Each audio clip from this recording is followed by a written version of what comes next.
So anyway, want to welcome everybody to the Division 5 NMRA LSR. I'm sorry, hold on. Division 5 of the LSR of the NMRA Lone Star region. So we have a great lineup of. We got a Mike Mackey presenting later today, and we've got quite a few people here in the audience. So I want to thank everybody for coming out.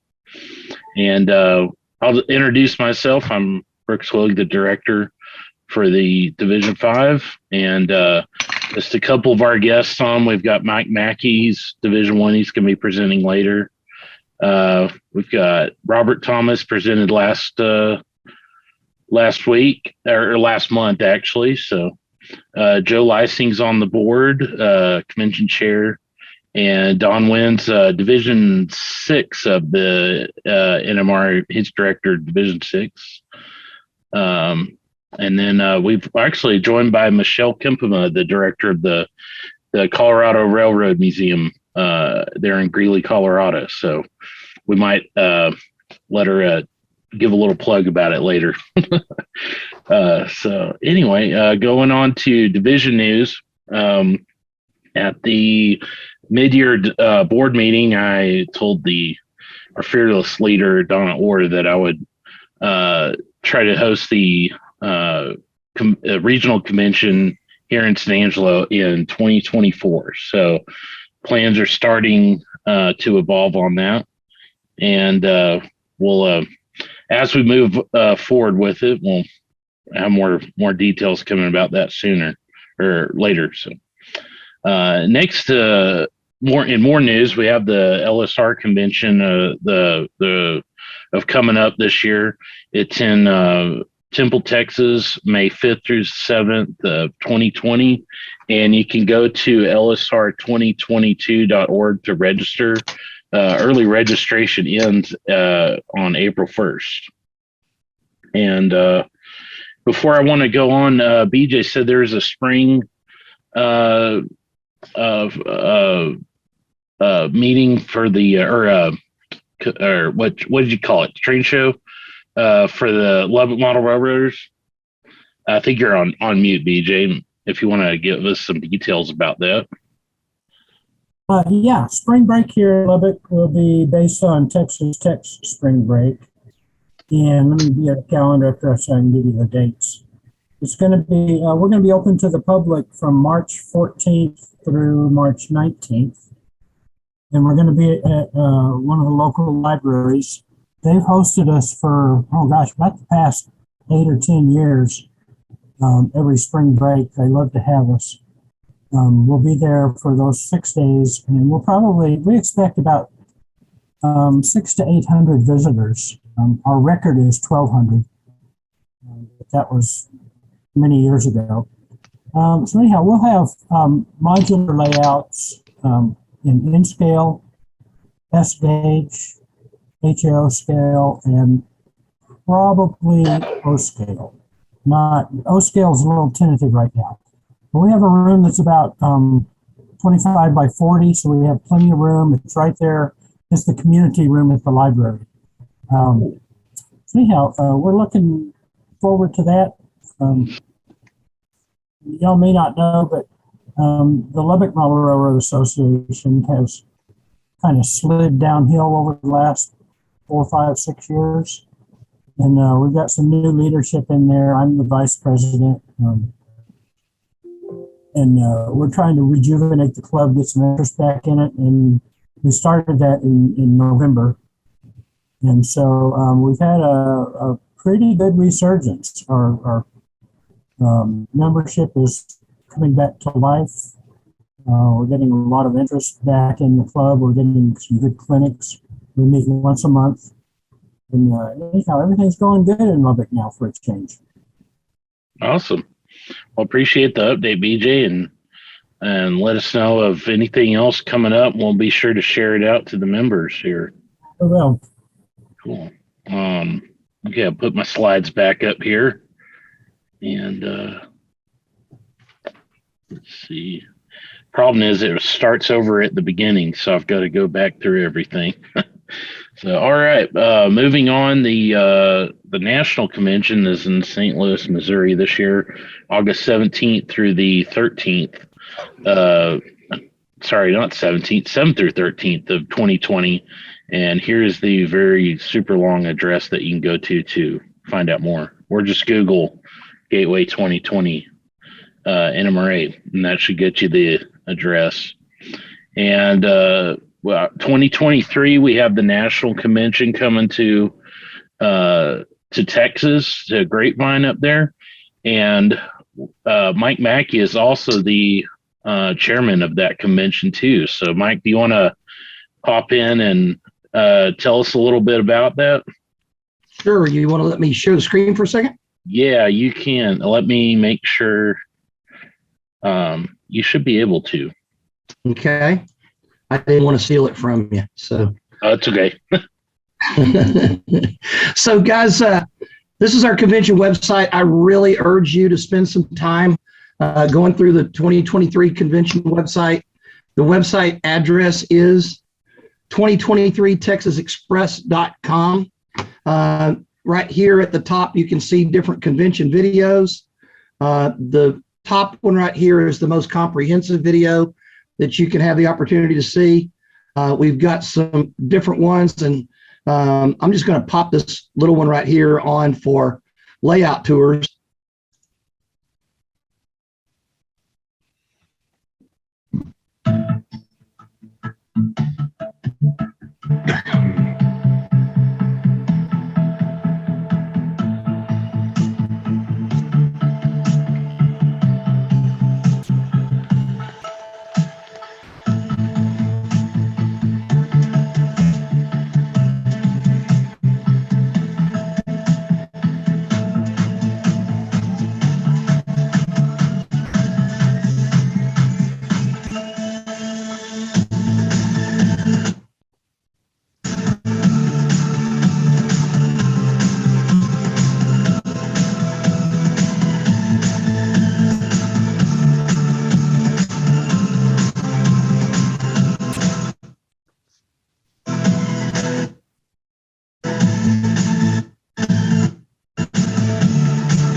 So that just kind of is a little bit of a, whoop, let me get back out of there.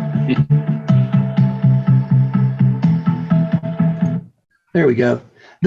Another thing that I want to point out, the hotel registration is already live for the hotel. People can already go ahead and enter their hotel information there.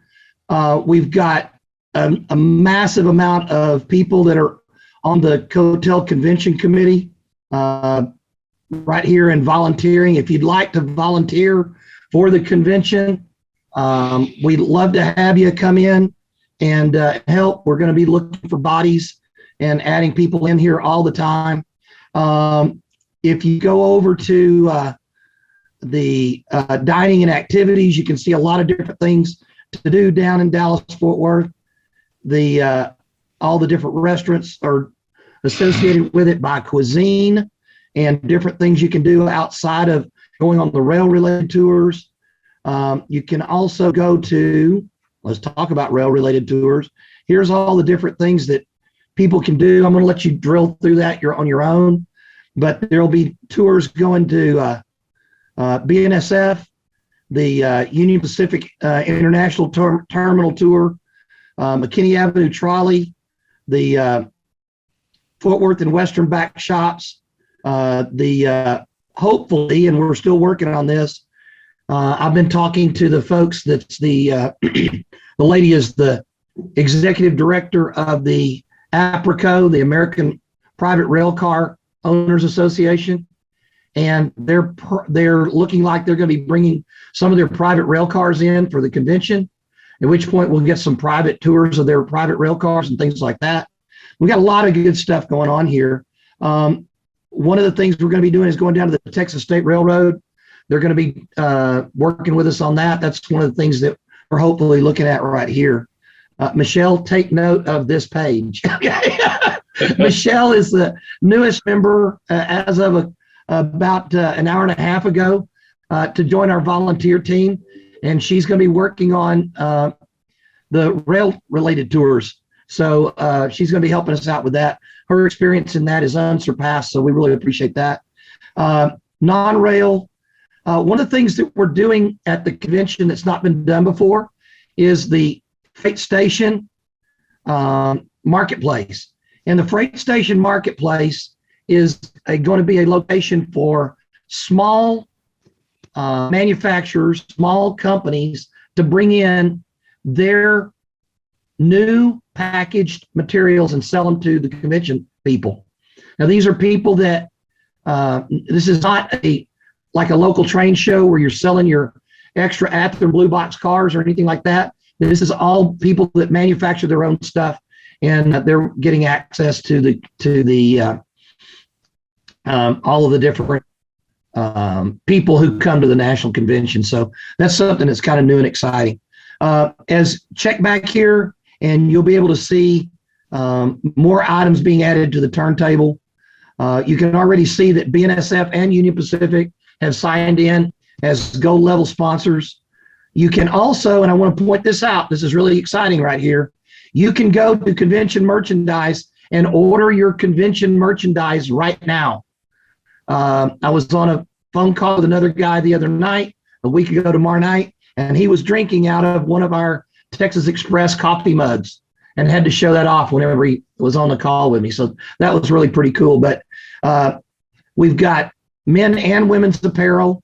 You can come in here and order this stuff and get it right now and wear it to wherever you want to help promote the convention. So we really appreciate that if you would. So Brooks, that kind of wraps up everything there about the convention. I'll give it back to you, and you can we can go on from there. Alrighty, cool deal. Thank you for letting me promote that. Yeah, you're welcome. Well, thanks for sharing all that. It's going to be real exciting to be able to attend that.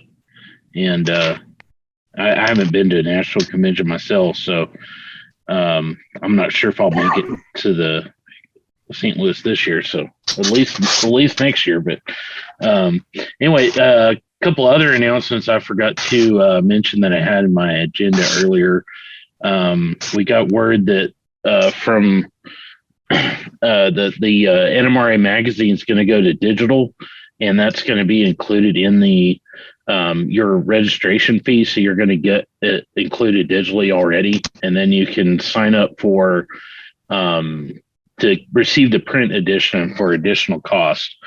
And I've also heard rumors that there's an app that's in the works that you'll be able to put on your phone to get information, updates, view things. So I'm not quite sure what's all going to be there, but I think that's going to be a great addition for your membership value for you. So, and I think with all that kind of sums everything up. So we'll go to our clinic for this evening, and of course I've sort of introduced Mike earlier, but he's what MMR number are you? I tried to look it up earlier and I didn't get to.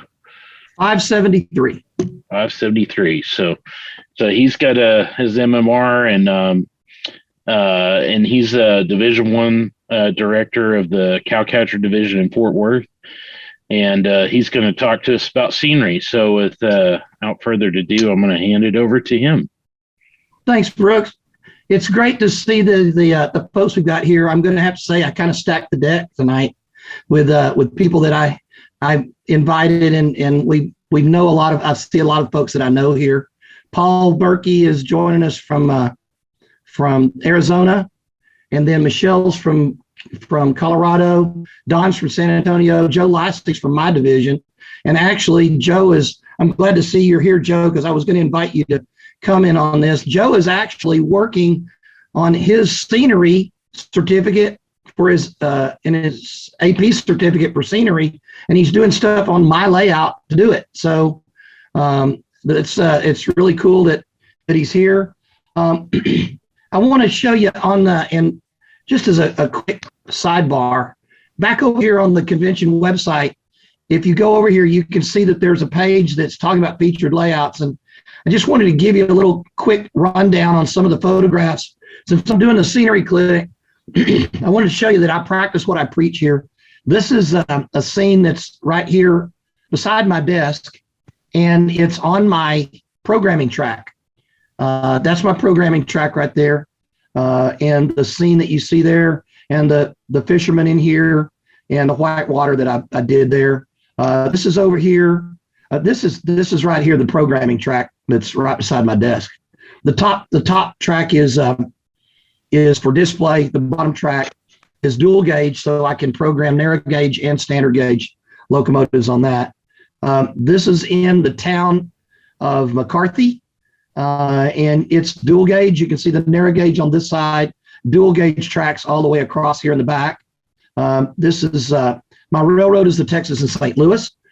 It was the real life precursor to the Cotton Belt, and it went into receivership in the late 1880s. Came out in the early 1890s. Went in as the Texas and St. Louis. It came out as the St. Louis Southwestern. I'm currently doing some of the same scenery techniques I'm going to be demonstrating with you guys on a river that I'm putting in. These pictures were taken before I had started pouring any water underneath the river, and I'm still working on the backdrop scenery and everything. But you can see this green foam right here is what we're going to be working with tonight. And I'll show you all about that here in just a minute. But this is the river scene. We're getting ready to pour the water this weekend, in fact. And then this will come in and have fascia across here. But we're going to have the fascia only come across this line right here, and the water is going to be above the fascia. So you'll be able to look in through the water on the side. And I went to mini prints. I would urge you to go over to the Division 1 website, which is cowcatcherdivision.org. You can see on our YouTube channel all of our clinics and things that we've had. Michelle was our guest in January. She did a great clinic on and in person, by the way. She was in town for the Plano Train Show and another convention. And she came over and gave us a great clinic and talked about the Colorado Railroad Museum, and we appreciate that, Michelle. But last month we had Bernard Hillen from Mini Prints came on, and he was talking about some of the items that he does for Mini Prints. Now, if you're not familiar, Mini Prints is a online seller out of Canada that 3D prints really, really great looking animals and scenery details. And they're not inexpensive, but there's a good value for it, for your money. And luckily, one of the guys in my division is a taxidermist by trade. So I asked him if he would be so kind. And believe it or not, he's gone in, and this is crazy. The guy needs to really get a life. In HO scale, he printed a wood duck, egrets, great herons, great blue herons, buzzards, red-tailed hawks, mallard ducks, drakes and hens, and this is even crazier, an HO scale largemouth bass that's white on the belly with a stripe down the side, and his mouth is red on the inside. It's absolutely stunning. It's stunning. And the way we're going to mount those in the river is he glued the fish to a piece of fiber optic so that when we put it in the water, the fiber optic disappears and the fish will be suspended in the water so you can look and see the fish. And so that's one of the things that I think that bridge scene that you see right there is going to be a really highlight to the layout. These are some of the other areas on the layout. And if you guys have any questions during the thing, just kind of raise your hand and let me know, because I'm here wanting to answer all the questions that you got. So hey, Mike. Yes. I want to interject real quick on the mini print deal. I actually have some of myself, and they're really great. So I really highly encourage and suggest to do that. But if you do go to order and you are an NMRA member, be sure to take advantage of the partnership program. And that usually if you go on the website not quite sure where it is. You might have to Google around for it. But if you go down there and you sign in, it will give you the code on the website to enter in for a discount off your order. So that's a great thing, great value for your membership there to take advantage of. And it's always hard for me to remember to do that all the time. So when I go to order things. Great point, Brooks. And I forgot to do it on my first order. Yeah. I've ordered like 3 orders and I haven't used it once. Yeah. I keep forgetting about it. He prints those items in O scale, HO, and N scale. And if there's something in particular looking for that he doesn't have, if you will ping him on that, he'll possibly add it to his inventory. One of the things that I saw that he's got a feature on there that's called just arrived or new additions or whatever. And this month he's featuring a dining car crew that's got 2 chefs, somebody washing dishes, and a server to go inside your dining car. But you don't have to use them inside a dining car. If you're doing interior detail in any building, you can do that. He's also got a pot-bellied stove with the door open, with a fiber optic inside the pot-bellied stove, with the fiber optic flickering for the fire inside the pot-bellied stove. Really cool feature. So check it out. You'll really enjoy it. Back over here, you can see more scenery over here on the layout. The layout is still under construction. We're hoping to have it all finished by the convention. I really don't think I'm going to have my layout on the convention tour because unfortunately I'm just going to be so swamped with doing stuff for the convention at the time that I really won't be able to. But this gives you an idea of some of the scenery that I'm trying to put forth on the layout. And I really, really enjoy doing scenery work. I really do. By the way, this scene right here and this scene right here, that's some of Joe Lysing's work that he's doing for his scenery on there. So Joe is really honing his skills really, really nicely on the layout, and he's doing a really good job. Joe, are you coming over this week, by the way? Yet to be determined. Okay. Well, Jeff is coming over tomorrow rather than Wednesday. So it's up to you if you want to come over. So, all right. So let me stop the share. And I want to talk to you, and I'm going to switch camera angles here a little bit now. Let me bring that down and get back over to here. Okay. So I'm going to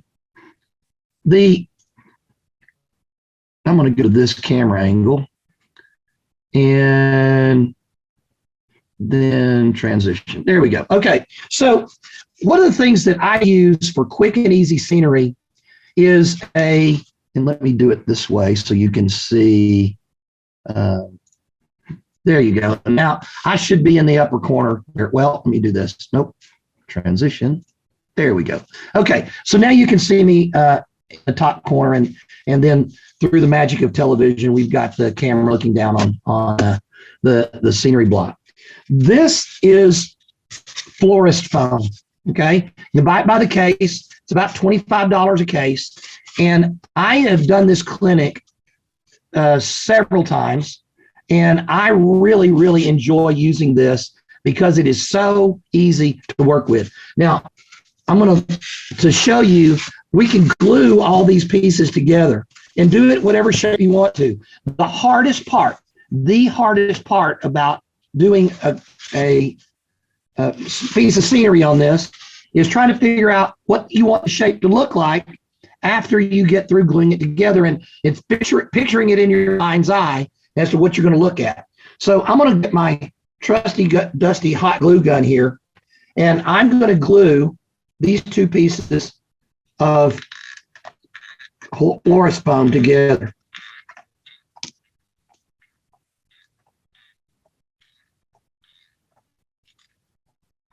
All right. So I'm just going to stick them down here,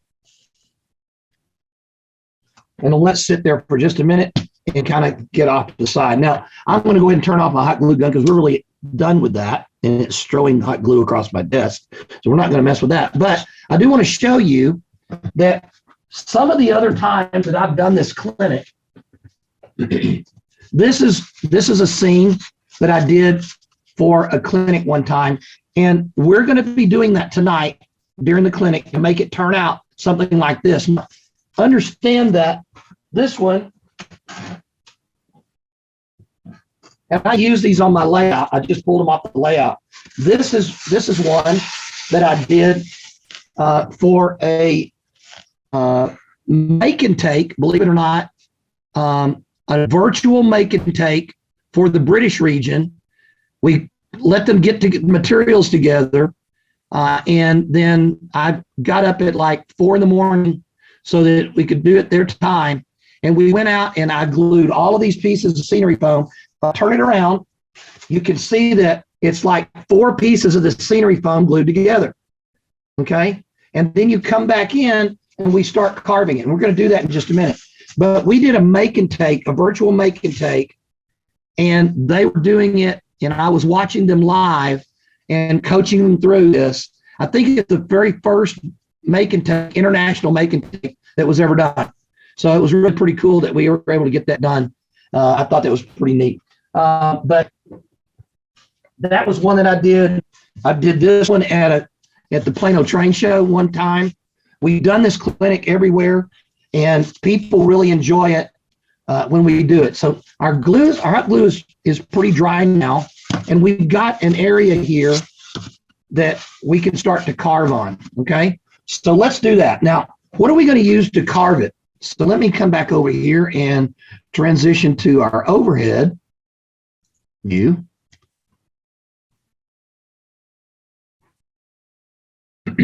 And so we've got just about anything you can carve with the florist foam. Now, this is the florist foam that is the wet kind of florist foam. You can get florist foam in 2 ways, wet and dry. This one actually soaks up water, okay? And it's the one I prefer to use. It's a little more dense than the dry florist foam. But let's talk about what we're going to use to carve it with. Literally anything that you can possibly think of, you can carve it with this, okay? You can carve it with a X-Acto knife, okay? This is a little heavier blade knife, okay? You can cut it with a razor saw. You can use a plastic knife that you would use for a picnic, okay? You can use a file. I can use a pick. I can even use a coffee stir, all right? And sometimes, let me get over here for a second. I think I can reach in here.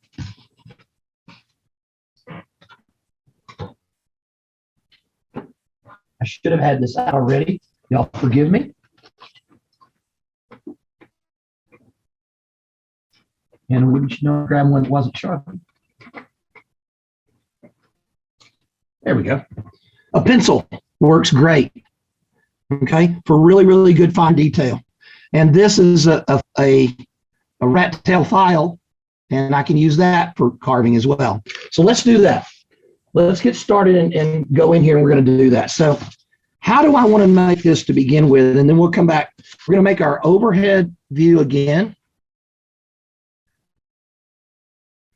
and look down on this. So our foam looks, it's certainly not square, and it's not flat on any one side, okay? So it's going to sit a little odd right now. We can fix that. Let's do that. So I'm going to come in here and just start shaving it down. And I'm going to make it to where it's flat.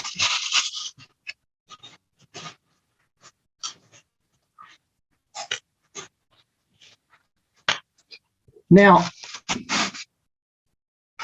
I'm going to take this piece off. Oh, my glue's coming undone. So I'm going to switch to a different piece here. I didn't get enough glue on there. My hot glue stick was running out. All right, I put more glue on there. All right. We're going to just use this one because it's already got pieces that are glued together. Okay. So we're going to start carving on this a little bit more. So I'm going to take these pieces that are tall here. I'm going to use that to our advantage. And I'm going to start shaving it down like this. And that's going to be a wall of a cut. Now, this foam does have a tendency to leave a lot of powder around when you're starting to carve it.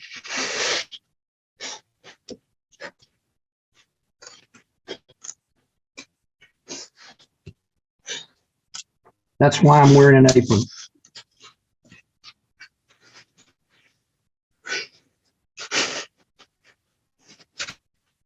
I'm going to carve this down. Hey, Mike, I got a question. Yes, sir. Have you ever tried using a hot wire, like foam cutter with that kind of foam? I did, and I didn't like it as much on this material because I didn't have as much control on it. And then you're going to see what I'm going to do in just a minute.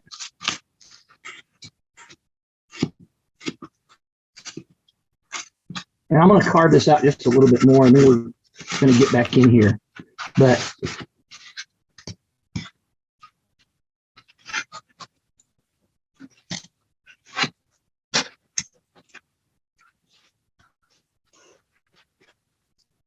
and it's just however you want to carve your scene out to give it terrain.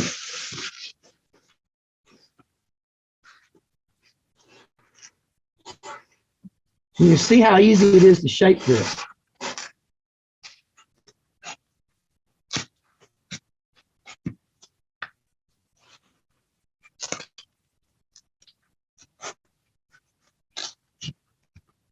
All right, so that looks pretty rough right now. Now these pieces that I cut out, don't throw them away because you can use them. And in fact, Joe will tell you that I take pieces like this and stack them up to give a flat piece of a layout, some undulation and some terrain on it.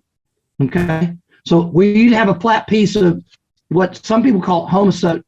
I don't use homosote as much as I use a product called Mycore. You can get it at different building supply stores, and it is a much more, what's the word I'm looking for?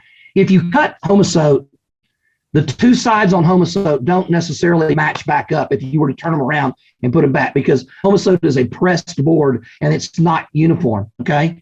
But Mycore, you can cut it down the middle, turn it over, flip it up, whatever you want to do, and two sides will match up perfectly. The other thing about Mycore is it's water resistant. Homosote soaks up water like a sponge.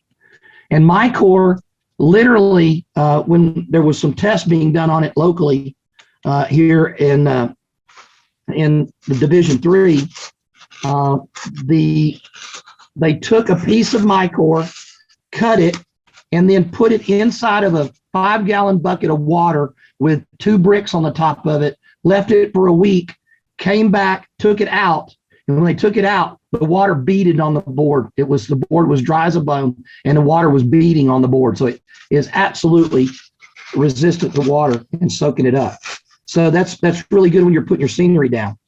So I use Mycore and it's flat, and this, you can glue this material to it with a hot glue gun, and it gives you an opportunity to take something that would have normally been a flat scene and give it some undulation and some terrain on it. I do that in a particular area of an industrial park, and I wanted something more than just being flat on the industrial park. So there it is. Hey, Roger, how are you, buddy? Hi, Roger. Hi. We're muted, Mike. Okay. So now I've switched over to an X-Acto knife, and literally you can take your thumb and start to shape this. It's that pliable. And if you've got areas where if the foam had cracks in it or whatever, I can take it and start to shape it with my hand. Don't even have to use a sanding stick or or a piece of sandpaper or anything. Now, I've got some glue here where I glued some pieces together. So I'm just going to take my hobby knife and cut those off.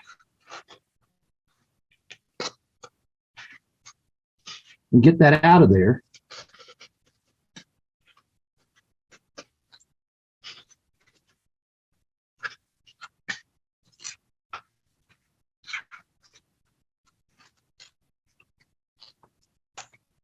And now I've got just an area here that has got some terrain to it. Okay.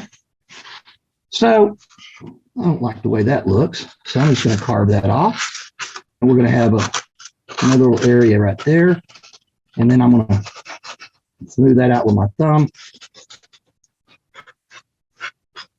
So now I've got another little cut right there.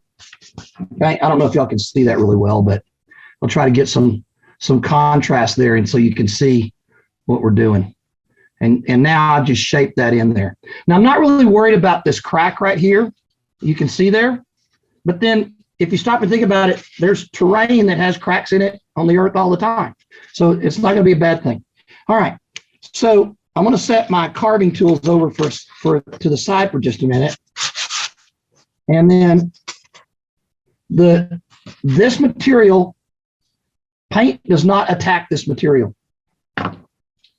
You're going to see that in just a second. So I am going to take a rattle can of Rust-Oleum camouflage. This is forest green. Some people say, Mike, you're an idiot for painting on your work desk where you do your business every day. But we're going to go at it anyway. And now I'm just going to spray paint this and give it a base coat.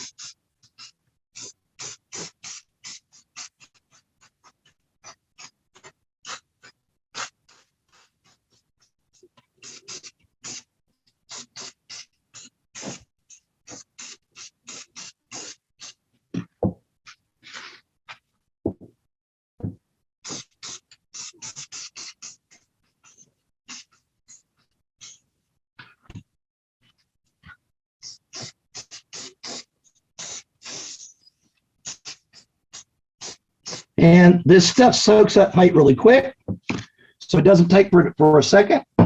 Now, if you stop and think about, if you go outside and you start looking at the ground outside or anything else that is in nature,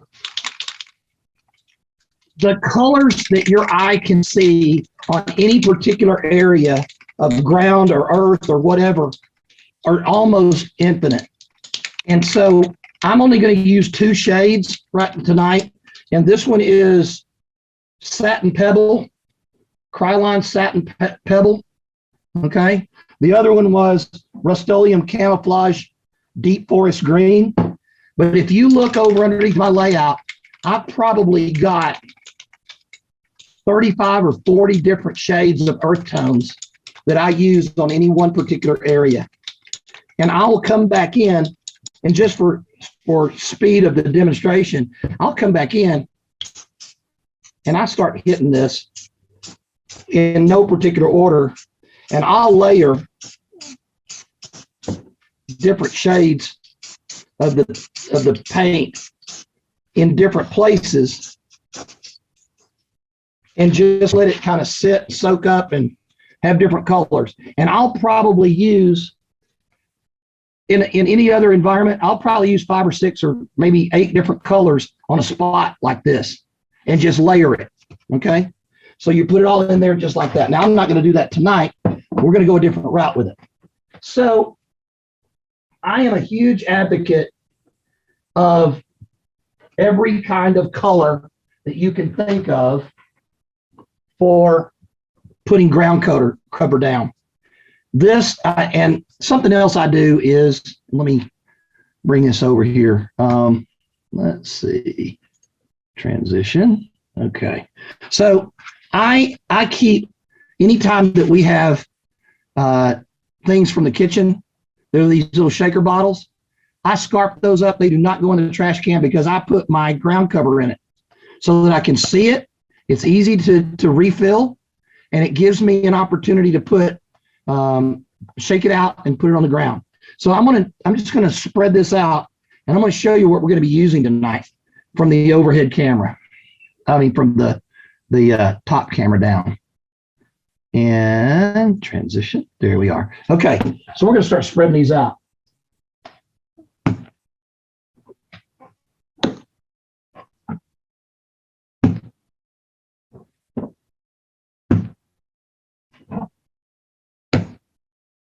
These are all different colors, all different textures, all different.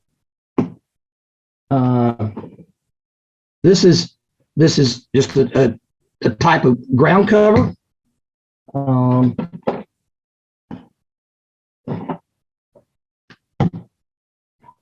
all of these are different.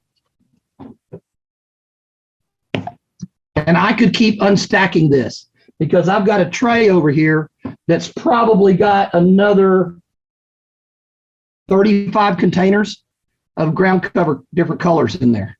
Okay. And that's the key to having good scenery is a lot of different colors and a lot of different textures.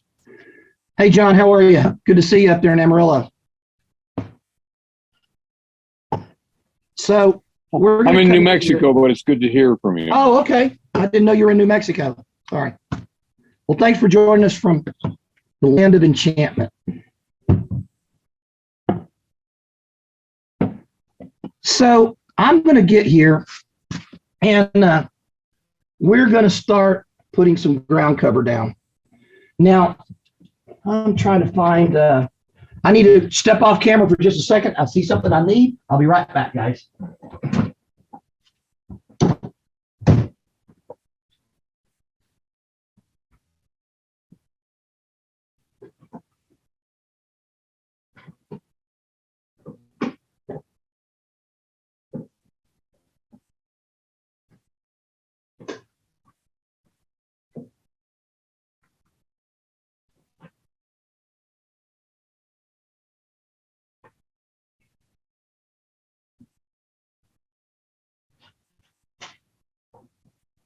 I thought I had this all in one spot, but I didn't. So on this kind of scenery, I do a couple of different things. I'm going to put down right here white glue with a 50-50 mix of white glue and water. I don't put alcohol down on this first. I just put the white glue down on the scenery piece. I'm going to stir it up a little bit, and then I'm just going to paint this on.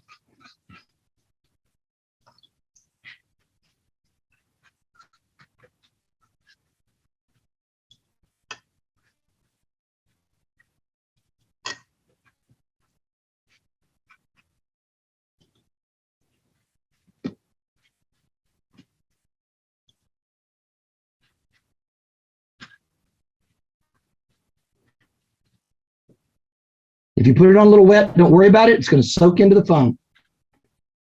All right. Get that off. And now, when you start looking at, have any of you ever seen videos by Martin Welberg? Anybody ever watch any of his stuff online? Check it out. He does great stuff. I was using a technique that he advocates and didn't even know I was doing it. But Martin is very much a layering person, and he's all about textures. So we're going to start out with this color right here, and it is a dark green. And we're going to come up here and just sprinkle it down.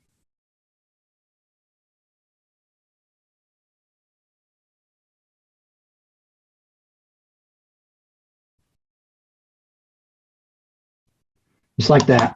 Now I'm going to come back and I'm going to put a little different texture and a little different color over the top of it.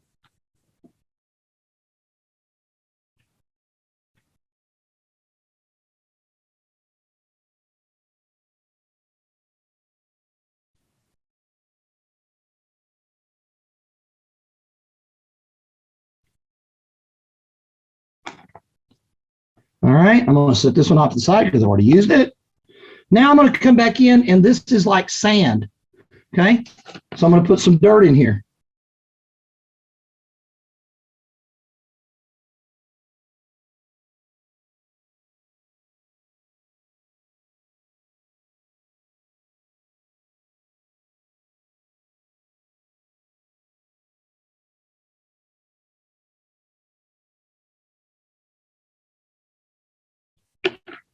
Okay, now set that off to the side.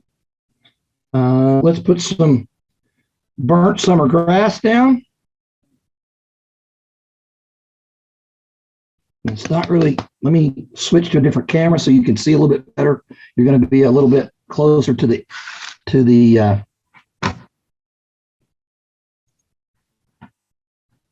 action. And if it doesn't come out of the shaker, these are some shakers my wife had for glitter, but she had some extras. So I'm going to come back in here and sprinkle this down. Now I'm going to make a mistake here on purpose. There is a big glob of this stuff, okay? I'm not going to worry about it because, number one, I can spread it out with my finger. And if I don't like it, I'm going to take that big glob of burnt grass right there, and you watch what happens in a minute. It's the thing about scenery. People get it really wrapped around the axle with it, and they go, well, what if I mess it up? It's not a problem. We can fix it. There's nothing that you can do that we can't fix. So we're going to come back in here. Now I've got a mound of this thing where I spilled it right here, but watch what we're going to do.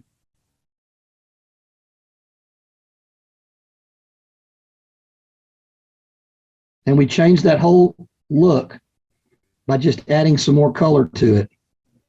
And it doesn't look like it was a spill anymore. It looks like it was supposed to be there all the time. Okay. And you can start to see all the different colors and shades that are coming in here. Okay. This is what I think is. Yep. This is actually tea. Okay, from tea bags. I'm going to take it in my hand, just like this.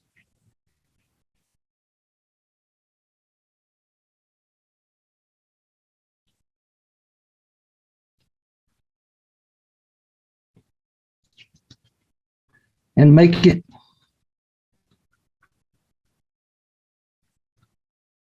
give it some darkness right in here. You want to put your dark in places where you're going to have shadows. And it'll help accentuate that shadow. Okay. Now I'm going to come back over here and I'm going to take some more mint kind of green color, as you can see here.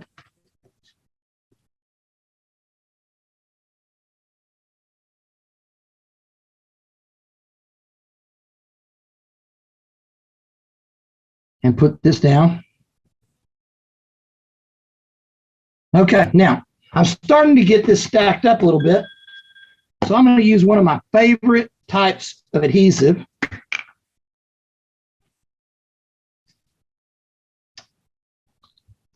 Final Net hairspray. The cheaper, the better. Because the cheaper the hairspray, the more lacquer it has in the hairspray. And that's what makes this all stick. Okay, so we're going to come back in here. Now I'm going to spray it, but when I'm going to spray it from up high. All right, let me get back over here to this other camera. All right, so I'm going to come up high and spray down and let the hairspray land on the material. I don't want to come in here and hit it hard because it'll impact it, and the air coming out of the sprayer will cause it to shift. So I'm going to spray from up high and let it land on this and start to set it.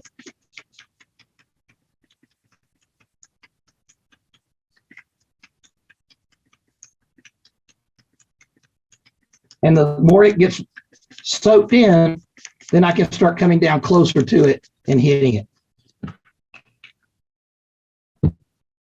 All right, let's see what else we've got over here we can add to this. Let's add some little more coarse turf. And we're going to start coming in with higher bushes and things like that. So I want to open this up and actually place a little bit of this with my hands. And I'm going to put larger, let me switch back to the other camera. I'm coming in here and placing larger clumps of bushes over in here. Down in that cut. We're going to do some up here on the hill. Like that. All right. And then we could go on with this for hours, just working on a little B section. Now, I'm going to come back in here, and this is some darker, this is actually turf grass. And I'm going to come back in here and fill in some places, mixing in with the darker browns, and do this.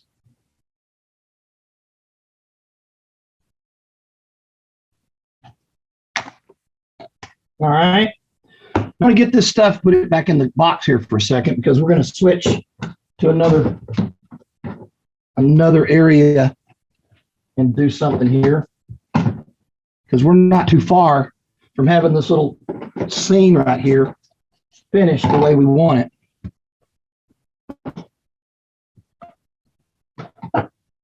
Okay, that, and there's what I'm looking for. Okay, so now we're going to start to add some more, and as like we're talking about with Martin Wahlberg's stuff, we're going to do textures here. And that over there. All right, so now we're going to come back in here and add some rocks.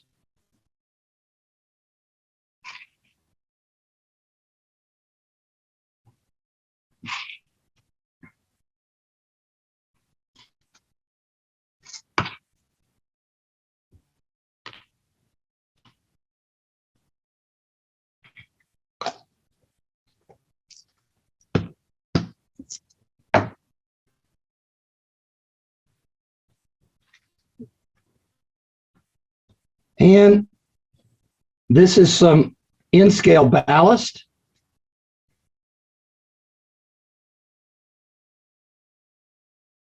We're just going to add some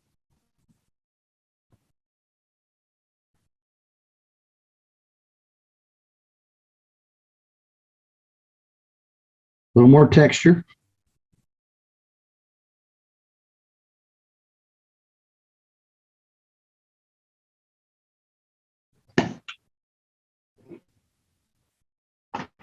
All right, let's hit it with some of that hairspray again. I'm going to come back over and change back over here to this tall camera. Oh, wait a minute, I was in the wrong camera. There we are. Let's get back to that camera. Okay, so we're going to spray it. Get this stuff start to set a little bit.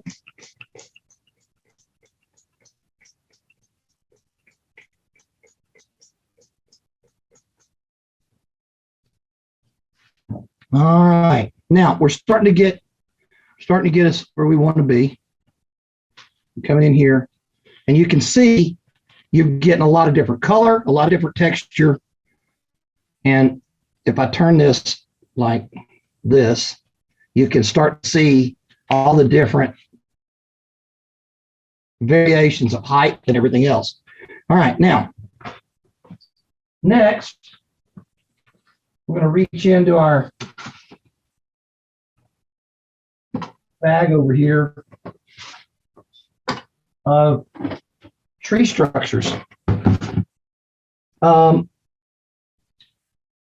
And clumps of foam and things like that. Now, I use a lot of Woodland Scenics polyfiber, and I make my own bushes using polyfiber. And I will come in here and take some of that polyfiber, spray that hairspray on it, and sprinkle ground cover on it in 2 or 3 different shades. And then I'm going to make a bush that looks like that. Okay. And then I'll take the same thing and do that with a small tree.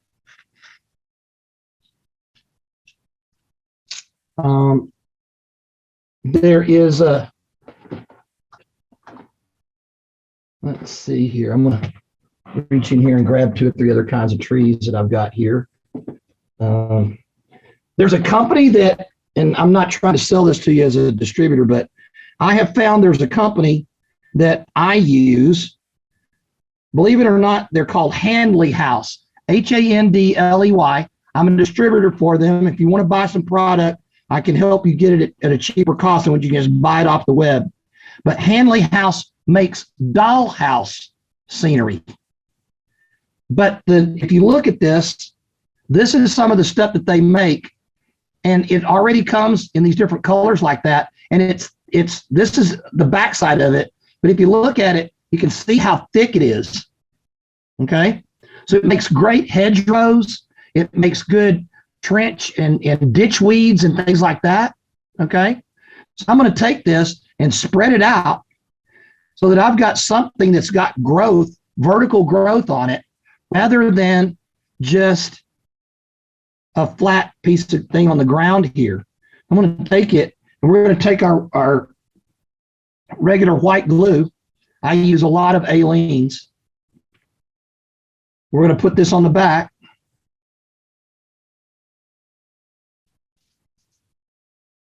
Get my glue to come out of the container here.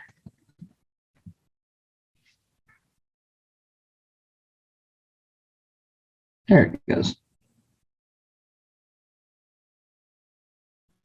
And I'm going to put me a hedgerow right there. Okay. Now with this florist foam, it's so forgiving that I can, if I want to, I can just put my trees right into the florist foam. I don't have to drill it. I don't have to worry about it. We get more glue coming out of here. There it comes.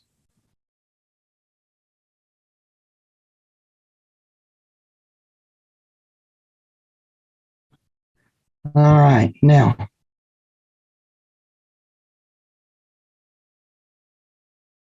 Come on, get off my fingers. There we go. All right, so now if you're interested in that Handley House stuff, go online, look at it. It's really, really good looking stuff. I use a lot of it here. And there is a particular type of tree, and I can't remember the name of it right now, but you can get them at Hobby Lobby, and this is what they look like. They're really, really nice looking trees for foreground. They're very small, they're very dainty, and they're made out of wire, but they're very shapeable. So I'm going to take this, I'm going to put me a tree there. This is a tree right here that's from Grand Central Gems. It's a small pine tree. We're going to stick him over here. This is another one of those trees that I got at Hobby Lobby.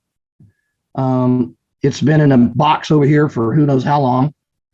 And this one's a little more dead, a little more straight out thing. And then I'm always an advocate of taking another tree that's just a dead tree and sticking it in somewhere on the thing. And so whenever you look at it, now I'm going to come back over here and change views totally again. And go to this one. So now we've got a piece of scenery that you saw us do that doesn't look anything like a piece of florist foam. And it's got a lot of texture. It could be put anywhere on your layout. If I needed to, I can come in here and cut it off and put it down. And now I've just got a nice little diorama type scene right here. let's see, I've got some other things over here. Let's see here. Where did that go? Here we go. All right. I'm going to take a wagon and set the wagon right here, coming down the ravine. I've got a person right here. Hey, Mike. Yes, sir. I'm not sure if it's mine, but looks like your video's frozen. Is it? Okay. All right. Yeah. I can fix that. But I don't know if it's just my connection though. No, that's fine. We'll transition to this. Is that Yep, better? there you go. Yep, there we go. Okay. So now we've got let's see here. Right here is a wagon. It's all loaded. Here's another guy. Here I've got a person standing there, and you can add all kinds of details in this one thing that makes it really come alive. And you make I'm a huge advocate of having your scenes tell a story, so that when people look at something, they're drawn into the scene rather than just walking by and seeing a piece of tree or whatever. So anyway, any questions? None whatsoever. We have a sprightly bunch tonight. Yeah. Man, I come back in over the top of this. I come back over the top of this with some alcohol and some white glue diluted in a spray or that hairspray, and set this after I get it all put in place like I want it, and you're good to go right there. So I've been doing a lot of work lately with the pink poly extruded foam, and right. I'd say that the you can use hot wire cutters and stuff, but like when you take a Sureform planer out after it or something, it really tends to tear off in chunks. And I could see that the green florist foam really would be much easier to carve. That's exactly just right. To build hills and landscape things, and maybe use the XPS foam for structure part, and things like that. You're exactly right, Brooks. That's exactly what I do. I use that material, and let me come back over here. This may give you a better angle to see it. There you go. Get a little more light on it, yeah. And you can see what it looks like in there, with a lot of different textures, a lot of different colors and everything like that. So no, you're exactly right. That pink extruded foam is not really forgiving. It has a tendency to chunk out on you, if that makes sense. That term makes sense. And this, you saw how easy it was for me to come back in there and just smooth it out with my fingers. It's really, really simple and really forgiving. What's your opinion on doing like plaster shell on top? You think it's necessary at all? Like plaster cloth or? You can. It depends on what you're looking for. If you're trying to carve rocks, okay. I mean, if you look at, let me see here. I want to get over here and move back to this and share this. Hang on a second.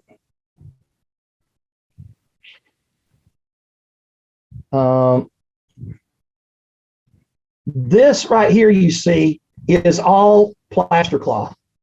And let me zoom in down here.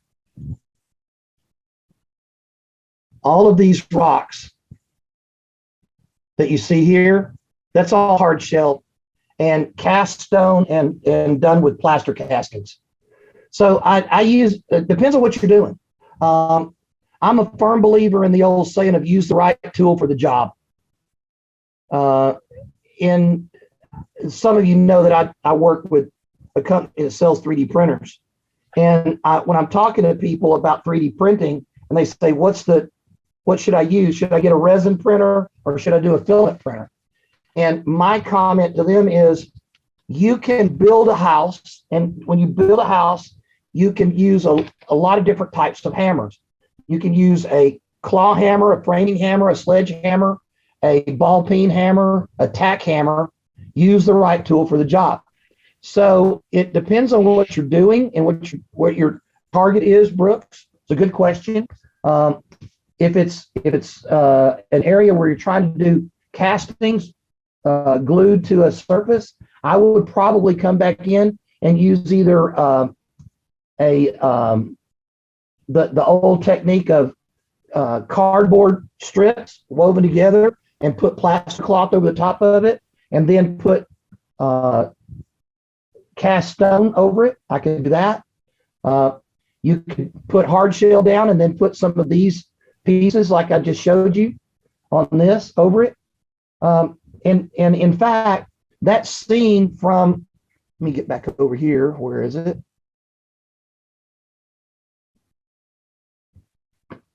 Let's see. Back out a little bit so that you can see this a little bit better. Okay, and share again. This part of the river scene is coming down off the top.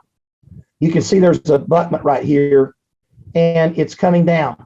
I used some over the top of the florist foam. I used oh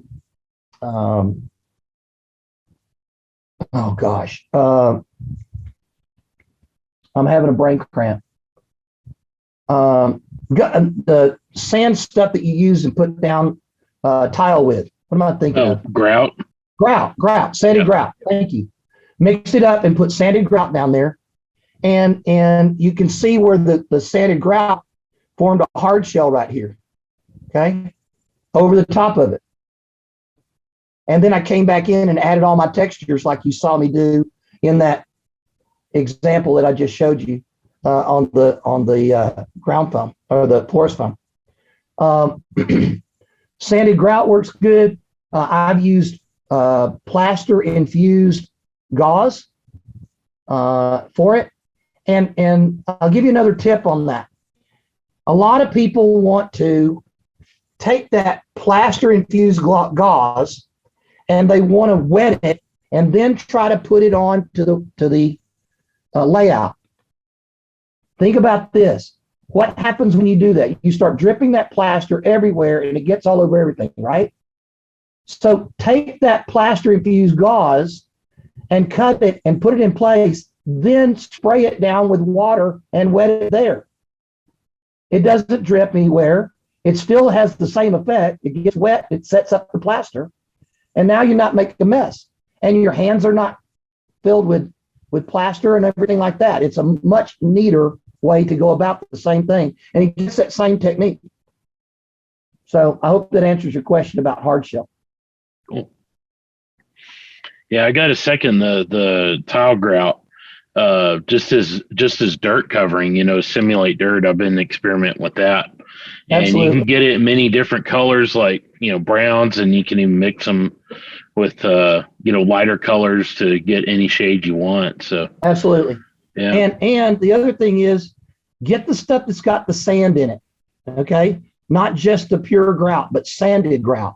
And it gives you that little bit of a grainy look in dirt that you can put down. So that's a really good thing. Cool. Well, any other questions? Go ahead, Joe. I want to put you on the spot here. You have a question, Joe?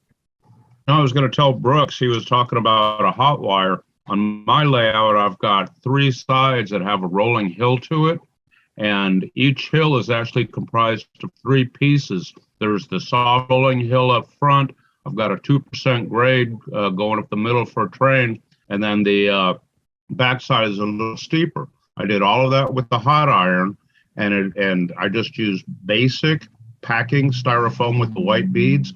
The hot wire melted the beads to where it was nice and smooth. Any kind of changes I wanted to make were real easy. Little indentations where water would be eroding and whatnot. For me, it turned out great and very easy to use. Yeah. So, Joe, I'm going to put you on the spot here, if you don't mind. In working with the scenery over here, what's the biggest thing you've taken away from it over here? creativity and needing to modify things if they aren't just right. And so one of the things that we looked at this past week when Joe was over here, and can I share that story, Joe? Okay. Sure, absolutely. Okay, so I did all of the scenery work over in this area, and I'm going to share the screen and you'll see what I'm talking about. I did the scenery work over here and put all these colors down. Let me get another spot where you can see it. A little bit different view there and here. Okay. And the color palette that I was using was more of a late summer dry type area in East Texas. This is what I'm modeling is East Texas. And that was the area that I was doing. And I used to work for the Cotton Belt. And this is supposed to represent the Tyler, East Texas area. Well, when Joe came in and started looking at these colors here, and he was working in this area, can you see the difference in how much richer the green is here than what I had on the previous pictures that I was showing? And so we started talking about the difference in the color contrast. Now, we didn't discuss that ahead of time, and Joe put it down, and what he did was great. But now we're starting to want to blend it to the rest of the layout. Does that make sense to everybody? So when we do that, and we said, now how do we fix that? So we came back in, just added some more color over the top of it, a little more burnt greens, some little burnt yellow and browns and things like that. And it took us what, Joe? 5-6 minutes to change the whole area and change the entire color thing to where it blended to the other side. Is that right? You're muted, Joe. Yeah. 6-10 minutes. It wasn't long at all for the large area that we had to do. Another thing you'll notice here that we didn't have a chance to do is tall grasses. You can see some right here in clumps. I'll take the tall grasses like that, and on a piece of wax paper, on a cookie sheet, I'll take a piece of a cookie sheet and a piece of wax paper, and I will make my own weed clumps with white glue, stick them in there, and then come back, let them dry, and then come back and put them on the layout. That's what these are right here, okay? And all these weeds that are the tall weeds that would be around a pole, around the end of a bumper, in a track area. And you can scroll back up here and you'll see there's more of them. This is a good area to see right in here. These have those tall grasses in them. Same thing in here. Okay. And there's another one right there. You can see all of those were done on a cookie sheet, on a piece of wax paper. And then when you get ready to put them down, you just peel the grass clump off the wax paper, glue it where you want to, and then put a little ground cover over the top of it. And it looks just like that. Now, I would caution you on your weeds to take a look at something. If I can find my man here again. Here he is. Some people get a little carried away with the height of their weeds. And if you look at this guy right here, okay, think about how tall a weed would be if it was waist high to this guy. Okay, that's a 4-foot tall weed. If this guy is the average 6-foot person, it's about 4 feet from the ground to his waist. All right. Now, I'm not saying that you don't have weeds that are taller than 4 feet, but you might want to consider where those weeds are, and would they be under weed control? Would they be mowed? And think about your context of what you're doing with your scenery. Let me put that back over here so you can see the guy now, because I didn't realize I didn't finish my share. But there's your HO scale man, okay, and you can do that. So think about your context. Think about what your scene is really trying to depict. That river scene that I showed you a minute ago, let me get back over there to it. Okay, so if I come back over here and show you this again, and we're getting into some scenery theory now, but this is a scene of a bridge abutment in the middle of the river, okay?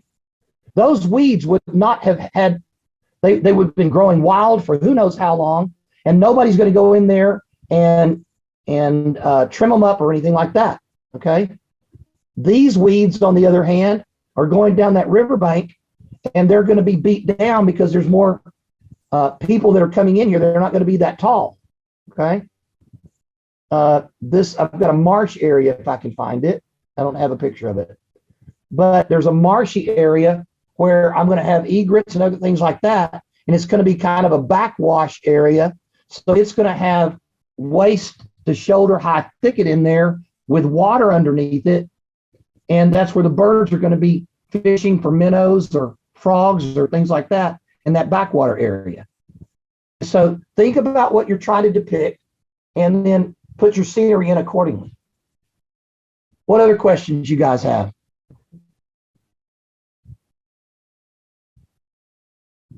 Broth, you're looking really pensive there. You look like you really want to ask a question.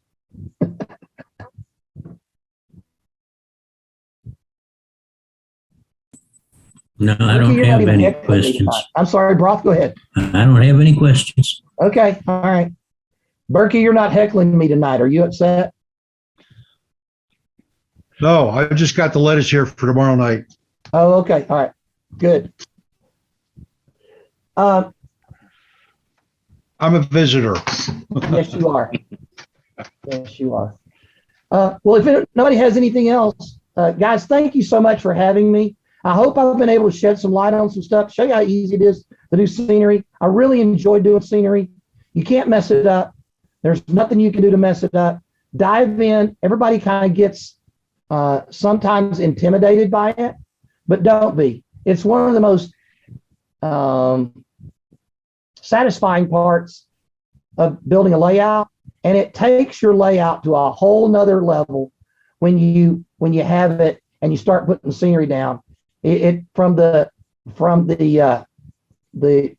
dry wood and 2x4 layout, the flat top and 2x4 railroad to something that's got scenery on it, totally transitions everything. Michelle was over at the house here in January. She's seen this layout that I'm working on here in person, and it doesn't do anything. It's nothing to compare with what her museum has as far as their scenery and stuff, but we're trying to get there. So Cool. Well, thanks, Mike, for sharing for that. And with that, I'm going to share with everybody just the next meeting. Next meeting is going to be on March 21st, 7:30 p.m. I'm sticking to the third Monday of the month for the moment. So we're going to have Pete Leach present his bedroom size layout based on a main 2-foot gauge layout. The Wacasset, Waterville, and Farmington layout. So that ought to be very interesting. And with that concludes the formal part of the meeting. And before we go, I want to let Michelle Kempema talk a little bit about the Model Railroad Museum. And I think we're going to have her on probably later this year to I'm sorry. My elbow hit my stuff and everything's falling down. So yeah, we're looking at having her join us later in the year for a clinic and tell us a little bit about it. But do you want to give us just a highlight, just a plug for the museum real quick? Well, that's not why I came to your meeting. Well, I came to learn about Mike and enjoy a meeting with you guys. I'm happy to come back and talk about the museum. If you haven't been there, hopefully you'll get to come visit. We have a 5,500 square foot, so fully scenic, HO scale, fully dispatched railroad, 28,000 trees, of which I've made one. because I didn't come in at the beginning. I came in at the end. So, yeah, I look forward to telling you about it in September. Thanks, Brooks. We went through my calendar. September's the first day that works. No, that's good. We look forward to having you. So,